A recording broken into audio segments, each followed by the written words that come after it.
Hi, I'm Tristany, and welcome to my book haul of all the books I bought while I was in Charleston and Savannah.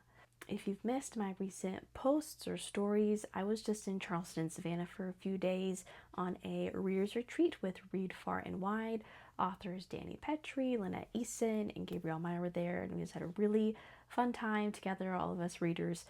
And as you might expect on a reader's retreat, I visited many bookstores while I was there, and so these are all the books I picked up on my trip.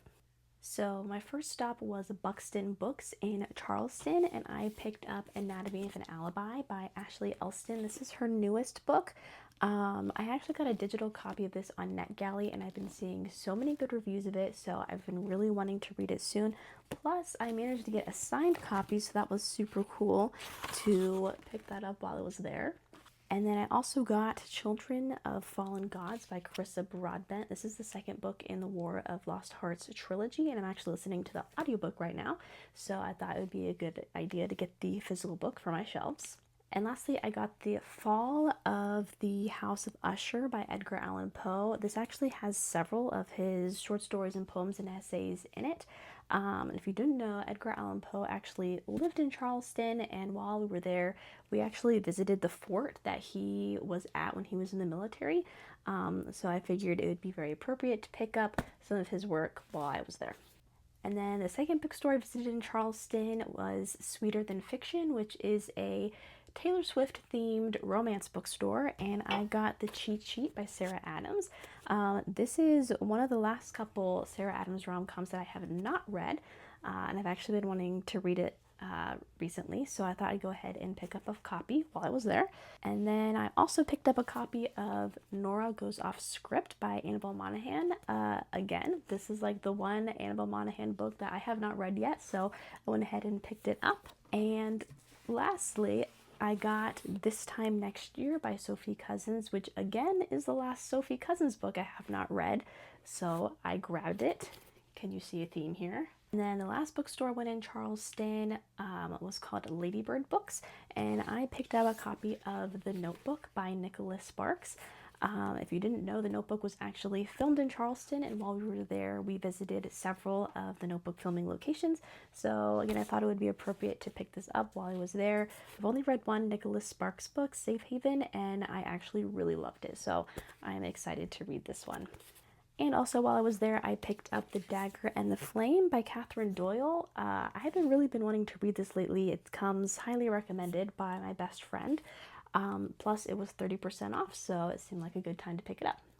And then, as we were driving from Charleston to Savannah, we stopped in Beaufort, and I popped into the Beaufort bookstore and I got a copy of The Rule Book by Sarah Adams. This is the book that comes after the cheat sheet, so I thought might as well get both of them on the same trip.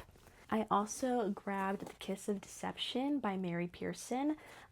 This series takes place in the same world as the Dance of Thieves duology, which I really loved. So I've been wanting to read this trilogy, and I really loved the new cover redesign with the designed sprayed edges. And then I got The Institute by Stephen King. I haven't read much Stephen King, mostly because I'm not a horror reader, but this really seems more like a sci-fi thriller, and the premise seems really interesting.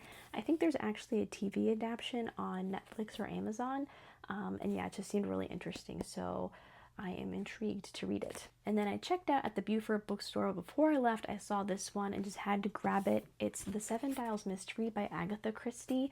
It actually just got adapted on Netflix, and I watched it, and it was really interesting. So now I really want to read the book. If you've been around here for a while, you know I'm a pretty big Agatha Christie fan, but I haven't actually read any of her books in a long, long time. So I'm hoping that this one might get me back into reading some of her books.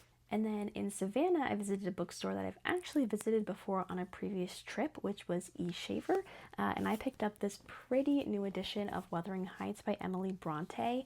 I really love collecting this Puffin and Bloom classics collection, so I really wanted to grab this one to add with the rest of my books. And then finally, on our very last day in Savannah, we did a tour of Flannery O'Connor's childhood home, and I've never read any Flannery O'Connor, but after doing that tour and just hearing more about her, I was really intrigued to read her work, so I did grab a copy of her. It's the Complete Stories by Flannery O'Connor. It's just a collection of her short stories throughout her whole writing career.